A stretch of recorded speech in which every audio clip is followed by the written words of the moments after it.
Aquí hay agua y hay... Sí, gloria a Dios. Pues qué bueno que estamos aquí, dijo el apóstol Pedro cuando Jesús los invitó al monte y que conocemos como el monte de la transfiguración. Entonces, qué bueno que estamos aquí. Gracias, Pastor Crispín, por la invitación. Y bueno, pues qué bueno que aclara ese asunto del tiempo, ¿no? Porque déjenme platicarles rápidamente que pues fuimos invitados varios pastores a compartir también las 7 palabras en la estación de radio KPX para que se pudieran estar transmitiendo y nos dijeron 5 minutos. Entonces está un poco complicado porque pues tú llevas tus notas y a veces ajustar el tiempo exacto porque está compaginado con alabanzas el programa. Entonces de repente no dices no dices lo que debieras de haber dicho o lo que el Espíritu te indica, es decir, y estar midiendo el tiempo es complicado. Entonces cuando nos invitan a predicar y nos dicen el tema que tú quieras y el tiempo que quieras, pues no tiene uno de esos inconvenientes, ¿no? Pero bueno, la verdad yo pues no predico largo, ¿verdad? Nada más pues en esta ocasión, como tradicionalmente lo hacemos, pues vamos a reflexionar en las 7 palabras que el Señor pronunció aquel día que fue crucificado y pues 7 expresiones que tienen una gran reflexión para nuestras vidas.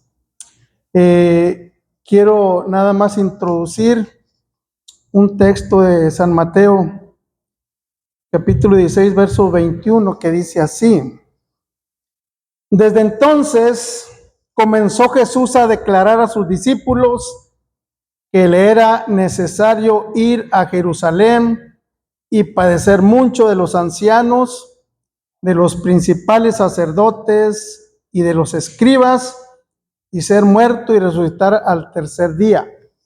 Esto se los anunció a los discípulos hasta en 3 ocasiones. Y pues bueno, pues con esto introducimos la reflexión de hoy. Y pues es un tiempo en el cual pues pudiéramos predicar cualquier otro tema, ¿verdad? Pero pues creo que haciendo justicia a lo que el Señor hizo en nuestro favor, pues es justo que reflexionemos en esas últimas expresiones que Él produjo en la cruz. Muy bien, entonces quiero iniciar diciéndoles que el sufrimiento de Jesús, como ustedes saben, inició mucho antes de su crucifixión. Si no inició aquel viernes 3 de la tarde, un día como hoy, sino que inició mucho antes. Desde el Getsemaní y un poco más atrás inició su sufrimiento, porque la agonía del Getsemaní empezó a prolongarse conforme se iban dando los hechos hasta el momento de su crucifixión. Entonces, en el Getsemaní vemos uno de los momentos más críticos de su vida, cuando Lucas relata y dice que el sufrimiento que él estaba experimentando a causa de lo que él ya sabía que iba a recibir, dice que aquella tensión tan fuerte le producía derramar como gruesas gotas de sangre, así dice Lucas. Pero bueno, luego vino después de haber experimentado el sufrimiento de la negación de Pedro y la traición de uno de los 12, pues vino lo que fue el Via Crucis, ¿no? todo aquello que ya conocemos y que nos narran los evangelios, como la burla de los soldados, la corona de espinas, los latigazos, todo eso. Entonces, llegamos al tiempo en el cual el Señor pende de una cruz, habiendo ya sufrido todos esos estragos, ¿no? Y bueno, es así como los evangelios captan las 7 expresiones de Jesús en la cruz, ¿sí? 3 de ellas están en el Evangelio de Lucas, 3 de ellas están en el Evangelio de Juan, y Mateo y Marcos narran una, la misma, ellos dos, 7 expresiones. No sabemos por qué los 4 evangelios no narran cada una, pero bueno, el Espíritu Santo sí sabe. Pero lo que sí sabemos es que testigo ocular de estos hechos, pues el apóstol Juan, porque ahí estuvo al pie del cañón, como decimos, ahí estuvo al pie de la cruz hasta que el Señor entregó su vida. Entonces, la primera palabra que el Señor expresó aquel día, pendiendo de una cruz, fue una palabra de intercesión, ¿sí? Una palabra de perdón. Lucas, en su Evangelio, capítulo 23, verso 34, dice que el Señor elevó una oración diciendo: Padre, perdónalos porque no saben lo que hacen, ¿sí? Entonces, la primera palabra que el Señor pronunció, o su primera expresión, fue una palabra de perdón. Fue una intercesión, pues, a favor de todos los que estaban ahí, a favor de todos los juzgadores, maltratadores, pero fue una palabra de intercesión también por cada uno de nosotros, porque si bien es cierto, ahí estuvieron los autores intelectuales y materiales, nosotros también tenemos fiesta ahí, también tenemos participación, ¿sí? Y bueno, pues hablando de Jesús como intercesor, pues San Pablo dice que Él intercede por nosotros, Romanos 8:34, hasta el día de hoy. Y en esta primera palabra, pues Jesús se dirige a quien debió de haberse dirigido, al Padre, que es el que concede todas las cosas, ¿sí? Y a Él se dirige y le pide por sus maltratadores, repito, entre ellos nosotros. Y la vida de Jesús, hermanos, nos marca un principio muy importante para nosotros, como es la vida cristiana de intercesión. Siempre debemos de ser intercesores, no solamente orando por nosotros mismos, sino también intercediendo por tanta gente que necesita reconciliarse con el Señor.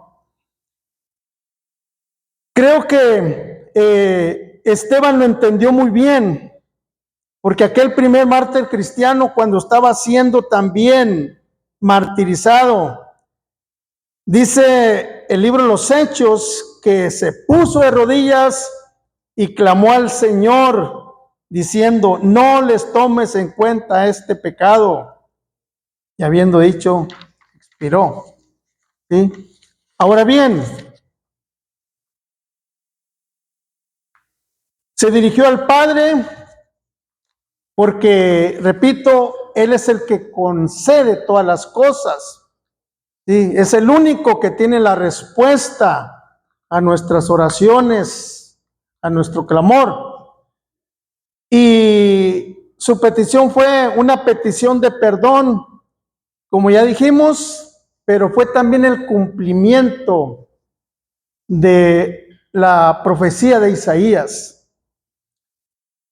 Es impresionante que Isaías dijo, por tanto, yo le daré parte con los grandes, hablando de parte del Padre o de Dios, claro, y con los fuertes repartirá despojos, por cuanto derramó su vida hasta la muerte y fue contado con los pecadores. Y habiendo llevado el pecado de muchos, dice, y orado por los transgresores. Fíjense que, de qué manera tan completa el profeta en un solo verso resume el maltrato, la obra expiatoria y la obra intercesora de Cristo. Esto es maravilloso. ¿A quiénes o por quiénes oró el Señor?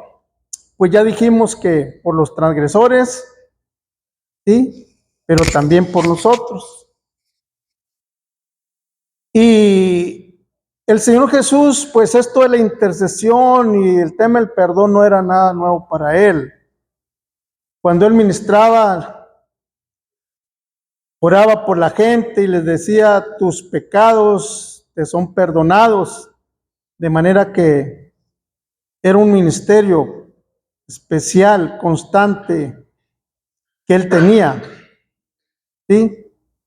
Ahora, la parte final de este versículo, de esta expresión, después de que dice, Padre, perdónales, dice, porque no saben lo que hacen. Entonces nos preguntamos nosotros, ¿en realidad no sabían lo que hacía toda aquella gente? ¿O nosotros no sabemos lo que hacemos? Claro que aquella gente sabía. Un soldado sabía que hacía mal, aunque recibía órdenes. ¿Ya? Aquellos juzgadores sabían que estaban haciendo mal. ¿Sí? Pilato, con todo aquello de que yo me lavo las manos, sabía que estaba mal. Todos sabían que estaba mal. El único detalle que cuando el Señor dice, perdónales porque no saben lo que hacen, era porque en realidad no sabían que estaban crucificando al Rey de Gloria, al Hijo de Dios, al Creador del universo. Y esto lo podemos ver porque nos dice la Escritura que Pedro, después de que predicó aquel sermón, después de la sanidad de aquel cojo en la puerta de la hermosa, ¿se acuerdan? Él en su sermón dice que ellos habían crucificado al Señor por ignorancia, ¿sí? Y la Escritura nos da a entender que hay cosas que hacían por ignorancia. Pablo dice que él perseguía a la iglesia creyendo que rendía un servicio o un culto, un favor a Dios. ¿Sí? Y lo dice después de algún tiempo, dice, pero fui recibido a misericordia porque lo hice por ignorancia. Entonces, cuando el Señor Jesús dice, perdónalos porque no saben lo que hacen, pues en ese sentido, el Señor tenía pues una justificación para pedirle al Padre, si realmente no saben lo que hicieron, no saben lo que hicieron. Entonces, hermanos, pues hay pecados que cometemos por ignorancia, aunque sea por ignorancia o no, pues tienen sus consecuencias, pero hermanos, el Señor Jesús apela a eso. Dice, Padre, perdónales porque no saben lo que hacen. Ahora, hermanos,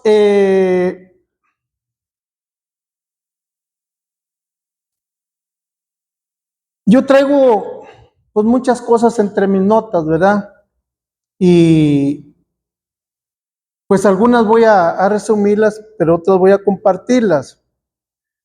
Porque a veces nos preguntamos ¿cómo obrará Dios en este asunto del perdón? Porque, por ejemplo, nosotros sabemos que si cometemos una falta o somos pecadores, pues venimos a la cruz, venimos a Cristo, y los evangelios nos dicen, la Biblia nos dice que Cristo nos perdona, ¿sí?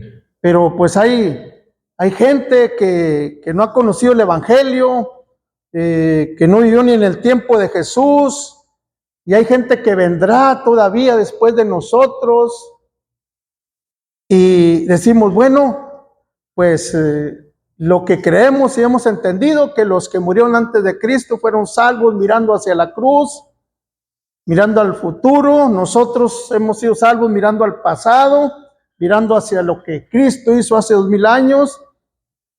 Y pues de ahí para allá, pues los que de una manera u otra no hayan tenido o no vayan a tener estas oportunidades, pues su conciencia, dice Pablo, que los justificará o los condenará.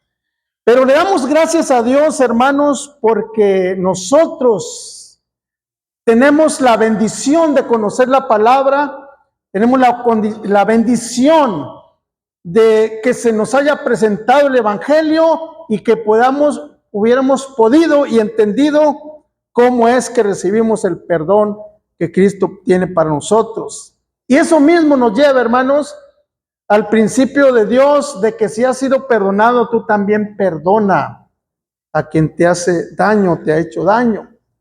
Porque a veces vemos muy fácil que Dios nos perdone, pero cuando nos dice, tú también tienes que perdonar, ahí es donde decimos, qué complicado es perdonar a veces a una persona, qué complicado es. Pero esa es la regla de Dios, perdona si te perdono, como algo adicional a esto. Entonces, hermanos, si vamos avanzando un poco, la Biblia dice pues que Jesús fue crucificado, como a la hora tercera, pero luego tenemos una expresión, bueno, sabemos que es el horario judío, el horario religioso, hora tercera, 9 de la mañana, nuestra equivalencia, pero dice que la segunda expresión de Jesús en la cruz fue poquito antes de la hora sexta, es decir, poquito antes de las 12 del mediodía nuestro.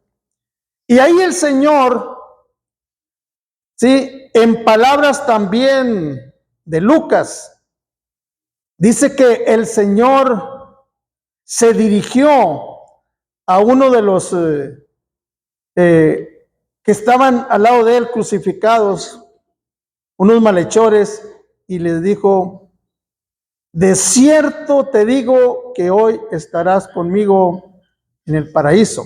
Entonces la segunda expresión fue esta. Jesús le dijo a este hombre, de cierto te digo que hoy estarás conmigo en el paraíso. Esta es la segunda expresión que Lucas relata de las tres que él menciona. Y nosotros vemos aquí, hermanos, que hasta el último aliento de vida del Señor estuvo ganando almas. Él dijo que él vino para salvar a los pecadores. Esa fue su misión principal. Y aún ahí en la cruz, él se ganó una alma más para el reino de Dios. No fue en el templo, no fue en la sinagoga, no fue recorriendo las aldeas y ciudades, sino que ahí en el Calvario había tres colgados ahí en la cruz, Jesús entre ellos, y tenía dos más ahí. Y uno de ellos, hermanos, en la última oportunidad, fue salvo. Acuérdate de mí cuando vengas en tu reino, le dijo aquel malhechor. Y pues de lo que leemos aquí, que Lucas escribió es que vemos que toda persona en esta tierra tiene oportunidad de salvación hasta el último aliento de su vida, ¿sí? Ahí en el Calvario recibió este malhechor esa bendita oportunidad que muchos siguen despreciando, hermanos, pero que usted y yo un día aprovechamos, ¿sí? Pero fue una oportunidad de oro esa que recibió este malhechor. Y yo no sé si él haya oído hablar antes de Jesús, o si quizás se lo topó en alguno de sus recorridos que él hacía, o quizás en ese mismo Via Crucis él se enteró, no sé. Pero él supo que en aquel hombre estaba la salvación y el reino de Dios. Y dijo, acuérdate de mí cuando vengas en tu reino.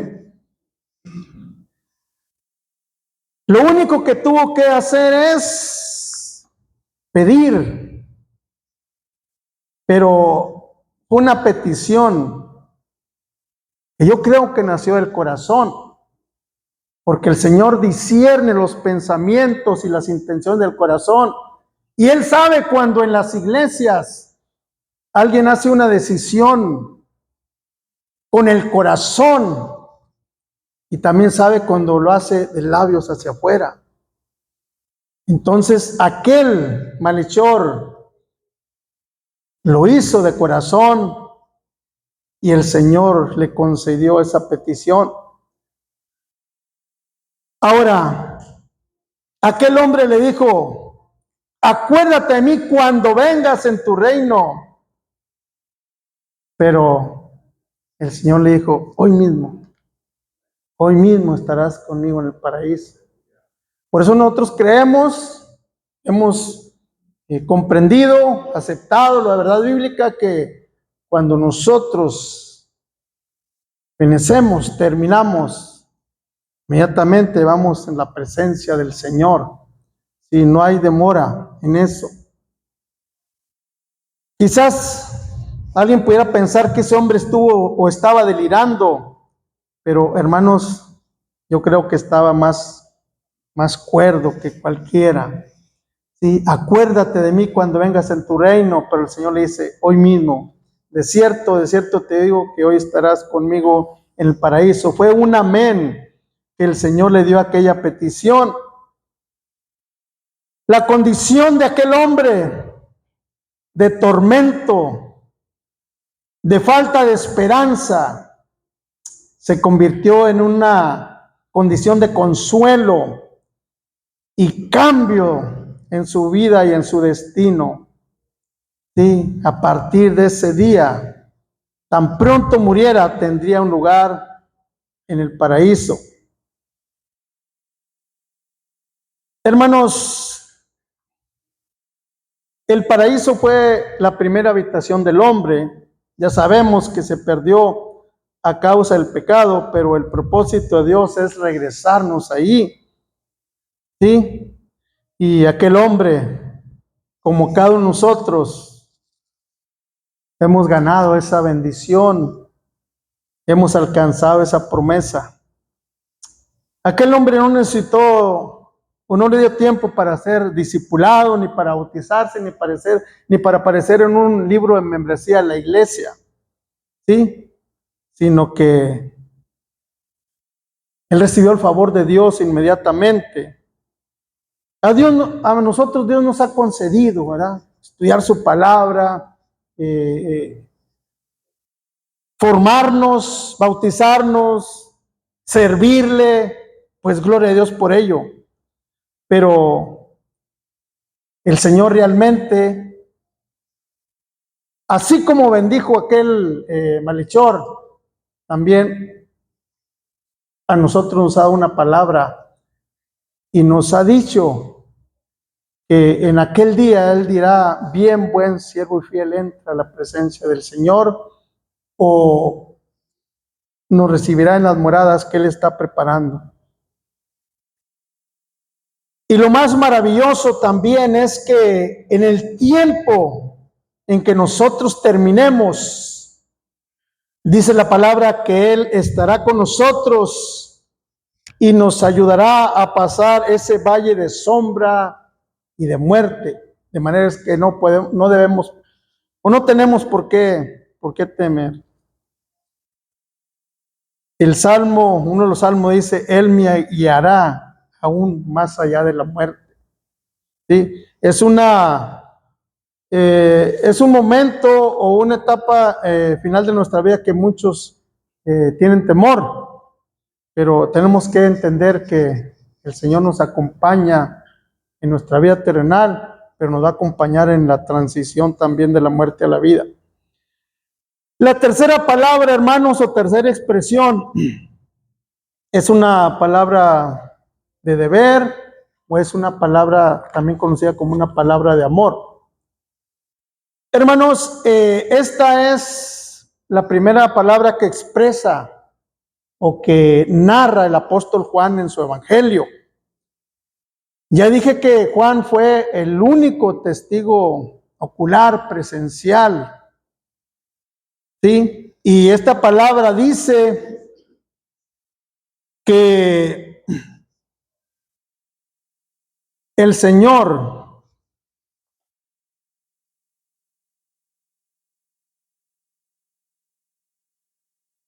le dijo a su madre, mujer, he ahí tu hijo.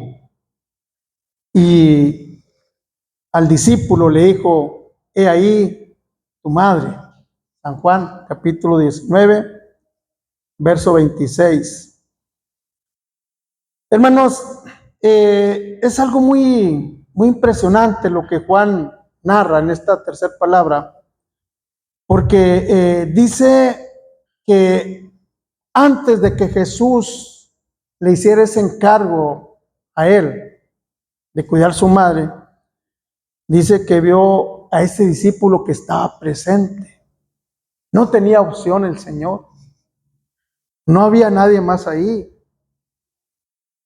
Él estaba solo, pero no estaba solo. Ahí estaba el discípulo, el cual se identifica como el discípulo amado. Entonces Jesús lo ve ahí. Lo ve ahí y dice, esta es mi opción. Y le dice, te encargo a mi mamá, parafraseando lo que el Señor le dijo.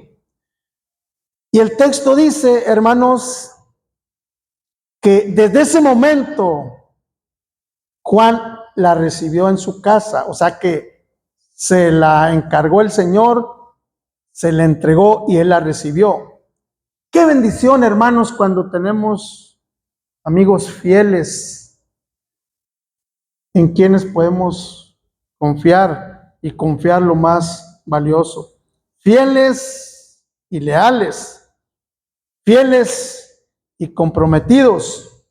Si usted tiene un amigo así o varios amigos así, cuídelos, hermanos, porque valen oro, valen oro. El Señor, desde luego, no estaba completamente solo. Y quiero hablar un poco acerca de del ministerio femenil o el ministerio de las mujeres. San Juan 19:25 dice que además de Juan que estaba ahí y además de su madre María que estaba ahí, dice que estaban junto a su cruz también la hermana de su madre, es decir, su tía. Estaba también una mujer que se identifica con María, la mujer de Cleofas, y estaba aquella maravillosa mujer que acompañó a Jesús todo su ministerio, María Magdalena. Estas valientes mujeres lo habían seguido durante todo su ministerio y hasta el último momento de su muerte.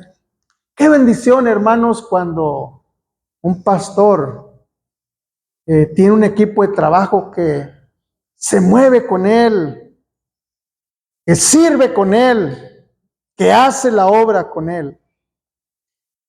Esas tres mujeres, María, su madre, y Juan, eran los que estuvieron ahí hasta el último momento de su vida. Pero Jesús, aún en esa condición de sufrimiento, no se desenfocó y pensaba en su madre. ¿Qué ejemplo para nosotros como hijos, hermanos? ¿Qué ejemplo para nosotros? Porque la Escritura nos dice, honra a tu padre y a tu madre. Y es nuestra responsabilidad y el encargo que Dios nos ha dado velar por nuestros padres. Y Jesús lo sabía. Jesús, hermanos, sabemos que era el hijo mayor, el primogénito de otros 3 hermanos y hermanas. Pero los evangelios dicen que sus hermanos no creían en él, ¿verdad? Así es que, pues no había mucho para confiarles. También no se menciona ya a José, quizás había tenido un fallecimiento prematuro, y entonces, pues, el recurso era el apóstol Juan. Y hablando de María, hermanos, pues ella en realidad necesitaba protección, y más en esos momentos tan difíciles, porque se estaba cumpliendo en ella aquella profecía de Simeón en el templo, que le decía, una espada traspasará tu corazón, refiriéndose a la muerte de su hijo Jesús. Entonces, es el dolor del hijo colgado en la cruz, es el dolor de ella como madre experimentar ese dolor cuando le caen bien aquellas palabras, he ahí tu hijo, él se encargará de ti. La cuarta palabra, hermanos, es una palabra de desamparo o una palabra de desesperación. Esta es la única palabra que les digo que menciona Mateo y que la replica Marcos, ¿sí? Algunos dicen que el Evangelio de Marcos se escribió primero y Mateo enseguida, y entonces sería pues a la inversa, pero aparecen en los 2 evangelios. Esta palabra de Mateo 27:46 dice, Dios mío, ¿por qué me has desamparado? Esta expresión, hermanos, se da ya tiempo después, poco antes de las 3 de la tarde. Nosotros sabemos, hermanos, que la Biblia no está escrita cronológicamente, así es que no podemos decir esto fue enseguida de esto, de este día esto y de esta hora esto. Pero hay algunas informaciones que nos da la Escritura, como eso de la hora tercera, hora sexta, cerca de la hora novena, etcétera, etcétera. Pero lo que se encuentra por ahí es que ya fue cerca de la hora novena, cerca de las 3 de la tarde, cuando el Señor expresa esta palabra de desesperación o de angustia. Los evangelios no narran lo que sucedió exactamente entre la 1 y 2 de la tarde, pero sí estamos seguros de la experiencia espiritual y amarga del Señor. La separación momentánea que Él sufrió en relación al rompimiento de la comunión con el Padre. Fue un dolor más que físico, intenso, fue un dolor emocional, espiritual, interno. ¿Sí? Como si el tormento físico no fuera suficiente. Y esto fue porque sufrió la ruptura de la comunión con su Padre. A veces nos hemos preguntado o se ha debatido teológicamente y doctrinalmente si realmente el Padre desamparó al Hijo. Por los principios bíblicos que hay de que Dios no desampara a su pueblo, Dios no desampara a su iglesia, Dios no desampara a sus hijos. ¿Sí? Pero aún y con todas esas promesas, hermanos, tenemos que entender que el Padre desamparó al Hijo. Es decir, la comunión con el Hijo se rompió momentáneamente. ¿Por cuánto tiempo? Se rompió desde el tiempo en que se cargan los pecados sobre su vida. Ahí se produce el rompimiento de la comunión con el Padre. Y una vez que los pecados son cargados sobre él, el pecado muere y el Hijo muere. ¿Sí? Luego la restauración se da. ¿Por qué? Hermanos, la Biblia nos dice que el Padre no tiene comunión con el pecado. ¿Sí? De manera entonces que cuando usted y yo pecamos, ¿sí?, queramos aceptarlo o no, se rompe la comunión con el Padre. Y puede quedar rota, entre tanto no nos ponemos a cuentas con Él. La separación se da. De ahí la importancia de la Biblia que nos dice, vengamos y pongámonos a cuentas. ¿Sí? De ahí el principio de que tenemos que confesar nuestra falta. Y de ahí que una vez que se confiesa de todo corazón, la comunión se restaura. Entonces, ¿desamparó el Padre al Hijo? Sí, lo desamparó por causa nuestra, porque fue cargado sobre él el pecado de cada uno de nosotros. Y ahí se rompió la comunión con el Padre. Hay gente que le falla a Dios, no se pone a cuentas. La comunión está rota. Y luego hay veces que aquel que ha fallado se vuelve insensible y ya ni cuenta se da que no está en comunión con Dios. Pero no podemos engañarnos. Cuando hay una falta, tenemos que ponernos a cuentas con el Señor y no permanecer en ese estado de separación o de desamparo o de abandono del Padre.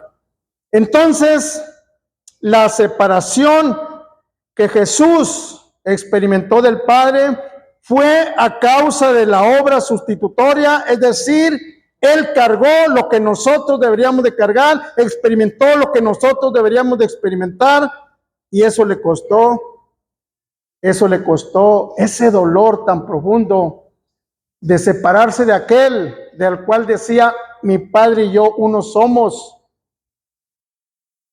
La comunión del Padre con el Hijo, con el Espíritu Santo es permanente, pero en ese momento, el Señor experimentó esa separación. Entonces, eso es lo que nos enseña la Escritura.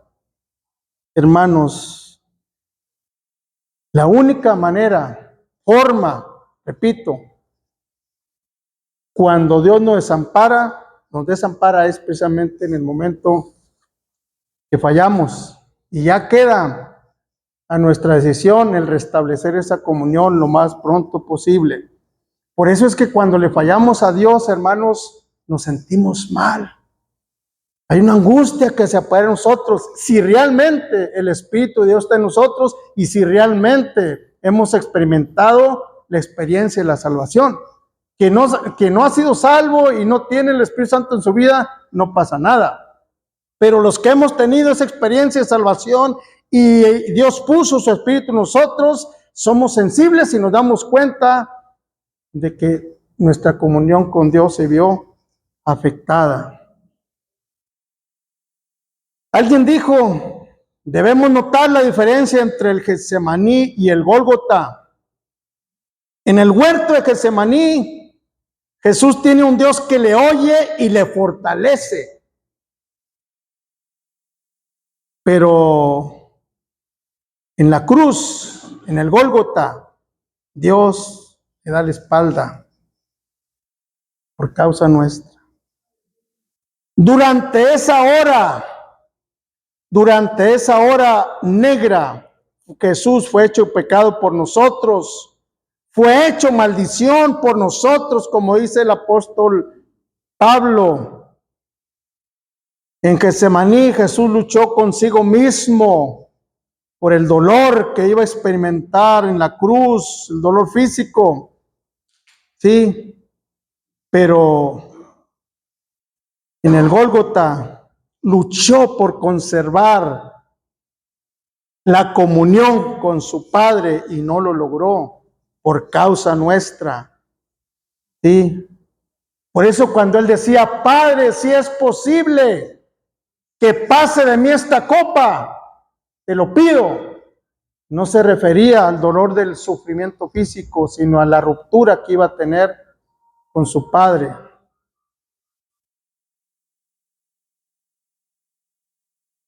Cuando nosotros vemos esta palabra, hermanos, estamos viendo el cumplimiento del Salmo 22, del 1 al 3, que se los leo. En el Salmo 22 son palabras de David, experimentando sí una situación y una angustia física, terrenal, temporal, pero luego viene y se cumple en la vida del Mesías, del Cristo Mesías. Pero David dijo en el Salmo 22, del 1 al 3, Dios mío, ¿por qué me has desamparado?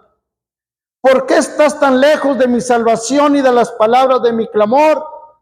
Dios mío, clamo de día y no respondes, y de noche y no hay para mí reposo. Pero tú eres santo, tú que habitas entre las alabanzas de Israel. Cuando David escribe esto en su angustia, ¿sí? Él no sabía que estaba hablando proféticamente a la vida de la experiencia del Cristo Mesías.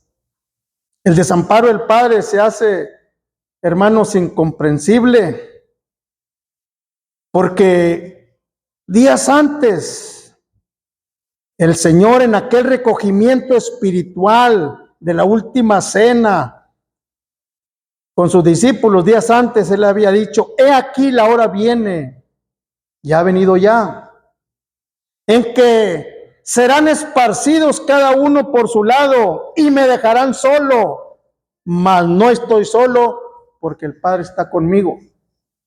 Entonces es algo paradójico, hermanos, que el Señor les haya dicho, me voy a quedar solo porque ustedes me van a abandonar, pero no me importa porque el Padre está conmigo.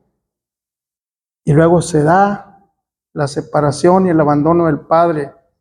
Pero repito, fue por nosotros y por todos los que lo hemos orillado a ir a la cruz. Así es que tengamos por claro, hermanos, que en su naturaleza humana, Cristo fue víctima por el pecado, pagó la pena del pecado por nosotros. Aquel que no conoció pecado, por nosotros se hizo pecado, sufriendo la muerte espiritual por causa nuestro, sufriendo la ausencia en la comunión con su Padre. Vamos a la quinta palabra. La quinta expresión de Jesús es la segunda que el apóstol Juan menciona en su evangelio también en el capítulo 19, verso 28. Y esta palabra dice, tengo sed. Es obvio, hermanos. Obvio que el Señor tuviera sed. Ya no digamos que no había comido, no había bebido agua desde antes del Getsemaní. Está cantando el gallo. Alguien está negando al Señor. No se crean. Dijo aquel, ¿seré yo? ¿Está puesto a propósito el gallo ahí? Sí. Ya esa es la segunda, hermano. Es la segunda, hermanos, de las tres palabras que Juan registra. Ya dijimos que Juan fue testigo presencial. Los demás, pues, recogieron la información, ¿verdad? Lucas, ya sabemos que él, se nos dice que indagó diligentemente sobre lo que pasó en la vida del ministerio del Señor Jesús y lo escribió. Pero Juan estaba ahí. Juan estaba ahí. Por eso yo a veces me pregunto, ¿por qué Juan, si estaba ahí, no mencionó nada de las otras palabras? Pero el Espíritu Santo sabe por qué, ¿no? Además, pues ya sabemos, bueno, así lo hemos entendido, que cuando Juan escribe su evangelio fue muchos años después. Entonces, pues, quizás no quiso repetir cosas que ya estaban escritas, ¿no? Esta quinta palabra tiene también un cumplimiento. En el Salmo 69, 21, también considerado un salmo mesiánico, dice así: me pusieron además y él por comida, y en mi sed me dieron a beber vinagre. El Salmo 22, 15, que también ya mencionamos, no solamente contiene expresiones mesiánicas en los versos del 1 al 3, sino también del 14 al 17. Y por ejemplo, en el verso 15, Salmo 22, 15, dice: como un tiesto se secó mi vigor, dice, y mi lengua se pegó a mi paladar. No podemos desligar estas palabras proféticas de la experiencia y el martirio físico del Señor. Entonces, todas estas escrituras anticipaban el sufrimiento del Señor. Se dice que las personas crucificadas sufrían antes de morir, como si murieran 1000 veces, hermanos. Fíjense en los tormentos. Les perforaban las manos, pies, con largos clavos. Tan terribles los romanos, hermanos. Claro, lo hacían como experimento para que experimentaran aquellos que pensaban delinquir, que lo pensaran dos veces.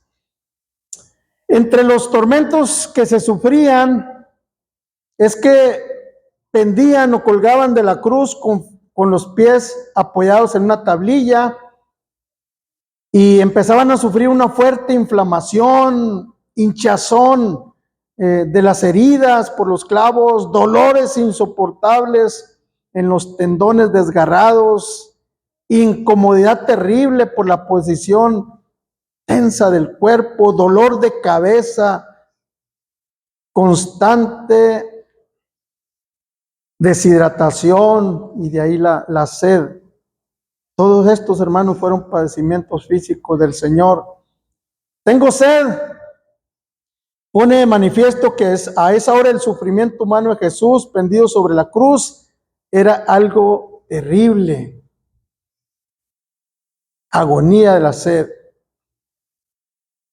Hermanos, un dato interesante, porque siempre habrá eso de que pues Jesús era Dios y que pues yo creo que no le dolía tanto, pues si Dios lo puede todo, pues, ¿verdad?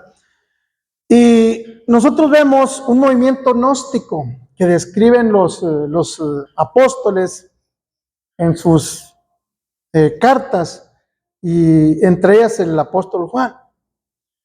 Dice que había un pensamiento filosófico y religioso que llamaba a este grupo, y que una de sus doctrinas básicas era que el espíritu es totalmente bueno y la materia totalmente mala. De ahí que se deducía que no podían compaginar o no podían estar las dos cosas en en alguien, en este caso, digamos que en Jesús. Entonces, pues dicen que Dios no podía asumir un cuerpo porque pues Dios es puro y santo y la materia es mala. Y entonces, por tanto, enseñaban que pues Jesús no tenía un cuerpo de verdad, sino era solamente una apariencia. Fíjense todo lo que decía pues este pensamiento. En pocas palabras, que pues el cuerpo de Jesús era irreal y por lo tanto pues se chocaba con aquello del sufrimiento de Cristo, ¿no? Y es entonces que nosotros leemos que Juan escribió. Primera carta, capítulo 4, verso 1 al 3, dice: amados, no crean a todo espíritu, sino probad los espíritus si son de Dios, porque muchos falsos profetas han salido por el mundo. En esto, conoced el Espíritu de Dios. Todo espíritu que confiesa que Jesucristo ha venido en carne es de Dios, y todo espíritu que no confiesa que Jesucristo ha venido en carne no es de Dios. Entonces, Juan escribe para refutar eso, porque había gente que pensaba como esta secta y que decía que Jesús no sufrió realmente lo que se dice que sufrió. Pero nosotros creemos que derramó su vida hasta la muerte, como dice el profeta Isaías, y que llevó nuestras enfermedades, llevó nuestros dolores, ¿sí? Que Él padeció por nosotros. Él fue nuestro sustituto, ¿sí? Él hizo expiación por nosotros. Y entonces, hermanos, como hijos de Dios, como siervos del Señor, creemos que lo que se narra en los evangelios acerca del sufrimiento de Jesús es real, es real.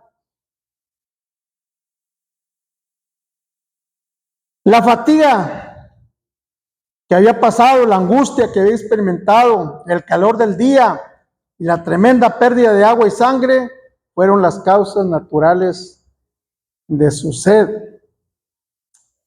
¿Cuánto aguantamos nosotros, hermanos, una hora al calor, sin martirio y sin desvelos, sin maltratos? Un poco. Ahora imagínense la experiencia del Señor. Esta palabra es la única en la que Jesús pide algo para sí. Tengo sed. Pero el profeta Isaías, citando lo nuevo, dice: verá el fruto de la aflicción de su alma y quedará satisfecho.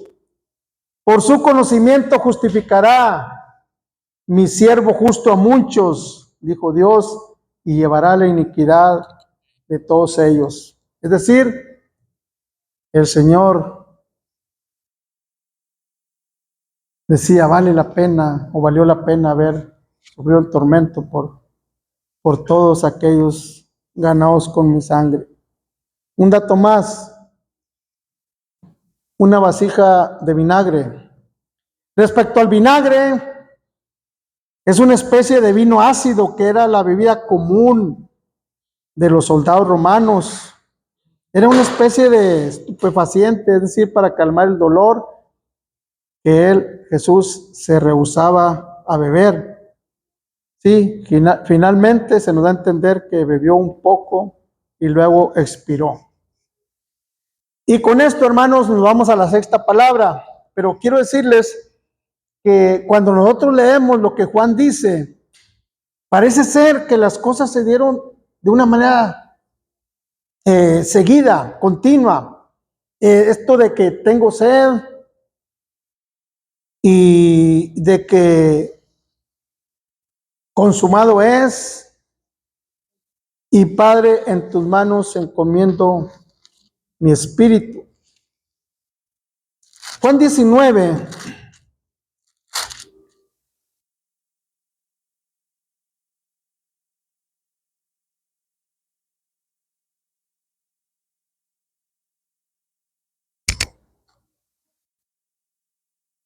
Dice Juan 19:28, dice, después de esto, sabiendo Jesús que ya todo estaba consumado, dijo para que se cumpliese la escritura, tengo sed.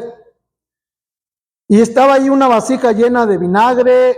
Entonces ellos empaparon en vinagre una esponja y poniéndola en un hisopo, se la acercaron a la boca. ¿Sí? Cuando Jesús hubo tomado el vinagre, fíjense, tiene sed, le dan a beber vinagre, lo toma y lo dice, consumado es. Y dice, y enseguida inclina la cabeza y entrega el espíritu. Y es donde aparece también enseguida la palabra de Lucas, Padre, en tus manos encomiendo mi espíritu. Entonces parece ser que las cosas se dieron de una manera muy, muy consecutiva. Pero la sexta palabra, hermanos, es una palabra de cumplimiento o de triunfo. Consumado es. Esta es la tercera palabra que el apóstol Juan registra como testigo ocular. Y notemos que esta sexta palabra, como les dije, está unida a las otras dos. Es una palabra que revela el plan completo de Dios. Lo más importante que se revela en esta sexta palabra, hermanos, es el triunfo. Juan no nos menciona el grito de angustia que registra Lucas en su evangelio, pero se nos dice o se nos da a entender que todo estaba cumplido, porque dijo, consumado es, y habiendo dicho esto, inclinó la cabeza y entregó el espíritu. Hermanos, Jesús murió con un grito de triunfo en sus labios. No digo todo se acabó, dijo todo se consumó, es decir, proclamando su victoria. Qué impresionante que alguien que aparentemente está derrotado, como creía el diablo, haberlo vencido, y dice con victoria, consumado es. Todo se ha cumplido. Cuando el Señor dice consumado es, todo se ha cumplido. La escritura se ha cumplido. La redención se ha cumplido. La voluntad del Padre se ha cumplido. La obra del Padre a través de su Hijo es el tema favorito del apóstol Juan. Y si bien es cierto que Juan, como le dijo, omite el grito del abandono que registra Mateo, y lo que exclama también Lucas, Juan afirma que la misión de Cristo está cumplida. Ya vamos terminando, hermanos. Quiero hacer una pausa para decirles que pudimos haber predicado de otro tema relacionado, obviamente, con la expiación o la sustitución, etcétera. Porque a veces estar exponiendo las cosas que sucedieron, a veces se puede hacer algo tedioso si no estamos metidos en el tema, si no estamos metidos en esa experiencia terrible del Señor, ¿verdad? Y a veces también puede resultar tedioso cuando uno ya conoce todo esto y está pues escuchando cosas que ya sabe. Pero yo estoy seguro que alguien de ustedes ha oído algo que no había oído, o el Espíritu le está recordando algo que debe recordar. Entonces, hermanos, no desechemos lo que oigamos. Recordemos que el Señor dijo, el que tiene oído para oír, oiga. El Espíritu habla en la iglesia. Entonces, consumado es, no son palabras de derrota, son palabras de victoria. Consumado es, no son palabras de alguien que muere involuntariamente, sino de uno que estuvo dispuesto a morir por nosotros. Consumado es, no son palabras de una víctima, sino de alguien que responde a un acto soberano de Dios. Consumado es un propósito alcanzado, es un fin realizado, es un logro completado. Cristo consumó todo para la humanidad perdida, ya no hay nada más que pueda hacer el hombre para su salvación. Cristo lo ha hecho todo.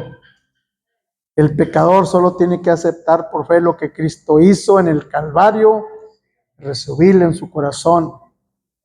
Séptima y última palabra, es una palabra, hermanos, de confianza. Lucas registra: Padre, en tus manos encomiendo mi espíritu. Lucas 23:46. Encontramos la tercera palabra de Lucas. En esta última expresión, Lucas sí registra y dice que hubo oscuridad sobre la tierra desde la hora sexta hasta ese momento, hasta la novena. También dice que en ese momento el velo del templo se rasgó por la mitad, simbolizando que la comunión se restablecía. No solamente la comunión del Hijo con el Padre, sino la comunión de cada uno de nosotros, pecadores. Lucas dice: cuando era como la hora sexta, hubo tinieblas sobre toda la tierra hasta la hora novena, y el sol se oscureció, y el velo del templo se rasgó por la mitad. Y entonces Jesús, clamando a gran voz, dijo: Padre, en tus manos encomiendo mi espíritu. Y habiendo dicho esto, expiró. En Lucas, Jesús pronuncia con voz fuerte un texto también de cumplimiento, un texto mesiánico. El Salmo 31, verso 5, donde leemos: en tu mano encomiendo mi espíritu, tú me has redimido, oh Jehová, Dios de verdad. Años más tarde, el primer mártir de la iglesia, el mismo Esteban, decía: Señor, recibe mi espíritu. Se dice que las palabras de Cristo consumado es como su despedida sobre la tierra, y que las palabras de Lucas, en tus manos encomiendo mi espíritu, es como un saludo de entrada al cielo. Jesús le estaba hablando, noten hermanos, por medio de una oración, aquel que el único que puede darle entrada al cielo. Si notamos, solamente en estas 7 palabras hay 2 peticiones. La primera, petición de perdón para los pecadores entre nosotros, y esta séptima o segunda petición, la petición es al Padre: recibe mi espíritu. Padre, que también recibirá el de nosotros, porque la Biblia dice que el espíritu vuelve a Dios quien lo dio. Jesús murió con una oración de confianza: Padre, en tus manos encomiendo mi espíritu. Notemos que le vuelve a llamar Padre. Cuando él sufre el desamparo, dice: Dios mío, no dice Padre mío, ¿por qué me has desamparado? Dice: Dios mío, ¿por qué me has desamparado? Pero aquí la comunión se restablece y dice: Padre, en tus manos encomiendo mi espíritu. Hermanos, vamos a cerrar con esto. ¿qué podemos concluir? Como dice la palabra, tengo muchas otras cosas que decirles, pero vamos a ir cerrando con esto.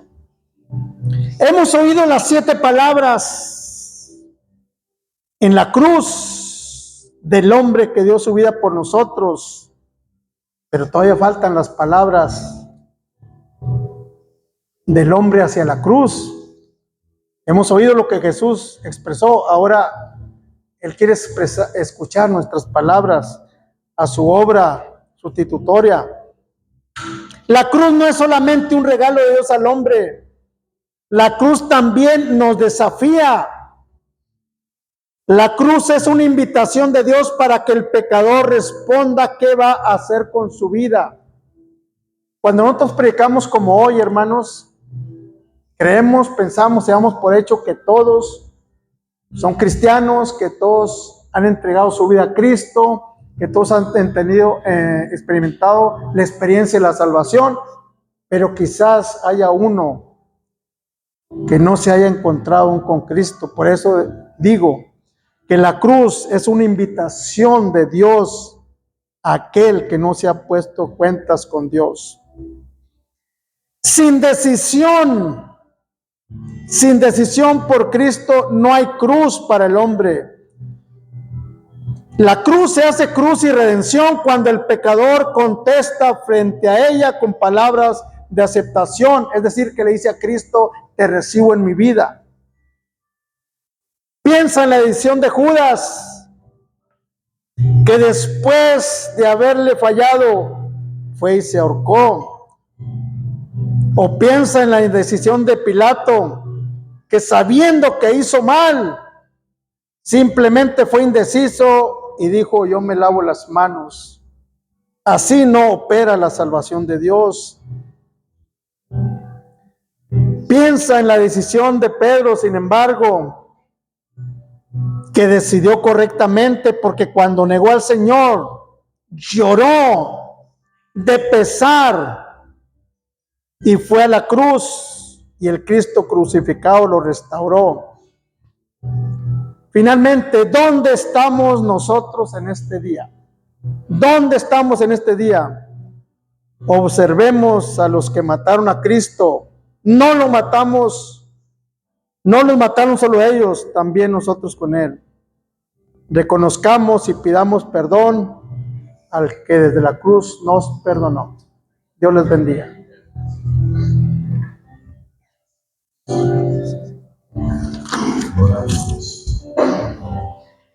Sin duda que la cruz es el símbolo más grande del sacrificio de Dios o de Jesús. Ahí se queda. Para traernos salvación y restauración a nuestro corazón, a nuestra vida. El libro que a mí me gusta mucho se llama